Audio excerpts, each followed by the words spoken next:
Hello guys! Bumili nga pala ako ng new bowler na rechargeable light. Actually, pang bicycle siya since nasira kasi yung headlight ko. So, hindi pa ako nakabili nung switch sa pang headlight.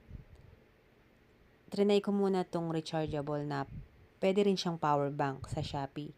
So, nabili ko lang siya ng 800 plus. With free voucher. So, yan yung itsura niya. Yun nga pala, bukod kung binili yung bracket. So, 300 yung bracket na yan. Trinay ko lang kung okay ba siya. So, yan yung itsura niya. So, ayan. May 4 light mode siya.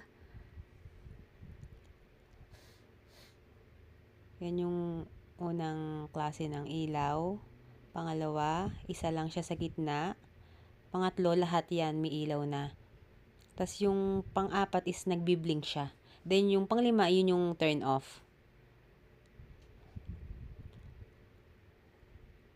Then yan yung Type-C na charging cable na gagamitin.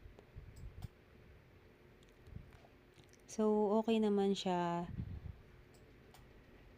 So, ayan, try natin ulit yung mga ilaw.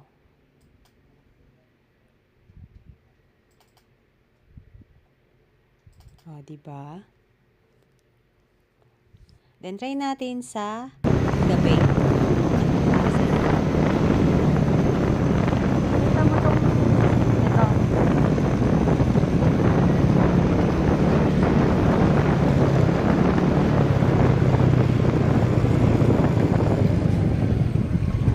Para makita yung liwanag ng new bowler.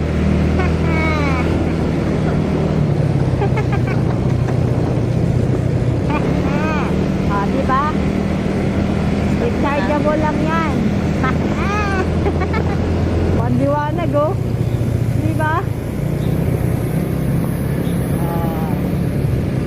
Kita pati kaluluwa. Hoy! Huwag naman!